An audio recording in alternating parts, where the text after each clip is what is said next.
1 பேதுரு 4:13 கிறிஸ்துவின் மகிமை வெளிப்படும்போது நீங்கள் களி கூர்ந்து மகிழும்படியாக அவருடைய பாடுகளுக்கு நீங்கள் பங்காளிகள் ஆனதால் சந்தோஷப்படுங்கள். ஏன் சந்தோஷப்பட சொல்றாரு? ஏன்னா அந்த உலகத்துல நம்ம போன கிளாஸ்ல பார்த்தோம் பார்த்தீங்களா, நாம கிறிஸ்துவோடு இணைக்கப்பட்டிருக்கிறோம்னு சொல்லி நம்ம பார்த்தோம். எதுலெல்லாம் கிறிஸ்துவோடு இணைக்கப்பட்டிருந்தோன்னு சொன்னோம்? மரணத்துல, எல்லாத்துலேயும் கஷ்டத்துல.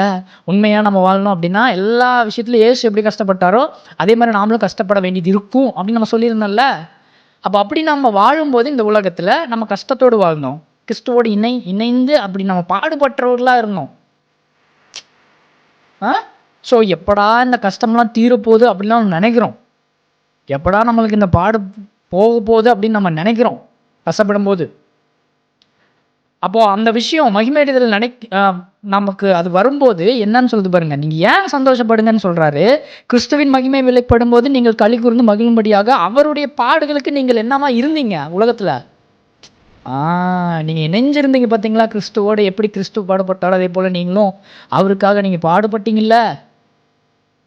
இப்போ சந்தோஷப்படுங்க, அந்த பாடு எல்லாமே போக போகுது அப்படின்னு. ஆமென். ஸோ இது நமக்கு கிறிஸ்தவங்களுக்கு இது ஒரு பெரிய சந்தோஷம். எது? இந்த மகிமை அடைதல். ஏன்னா நம்ம மரணத்தையே விழுங்க போகிறோம். மரணமே இல்லாத வாழ்வு. ஸோ மரணத்தின் விளைவு, பாவத்தின் விளைவு என்பது மரணம் மட்டுமல்ல. என்னது?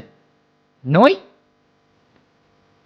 துன்பம், பசி. இப்போ நம்ம பசிக்குது, நம்ம சாப்பிட்றோம். ஏன் சாப்பிட்றோம்? ஏன்னா சாப்பிடலன்னா உயிர் போயிடும். அதுக்காக நம்ம சாப்பிட்றோம். ஆனால் மகிமை அடைஞ்சதுக்கு அப்புறமும் நம்ம சாப்பிடுவோம். ஏன்னா இயேசு சாப்பிட்டாரு. உயிர் தெழுந்ததுக்கு அப்புறம் சாப்பிட்டாரா?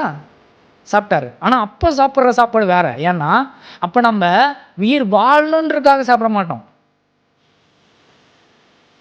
சும்மா வயிற்று நிரப்பத்துக்காக சாப்பிடுவோம். ஆனால் சாப்பிடலாம் நமக்கு உயிர் போகாது. ஏன்னா மரணமே நமக்கு அப்போ இல்லை. ஸோ அதுலேருந்து நம்ம மீட்பு பெற்றுருவோம், மகிமை அடைஞ்சிரும். ஓகே, இதுதான் பெரிய டிஃப்ரென்ஸு.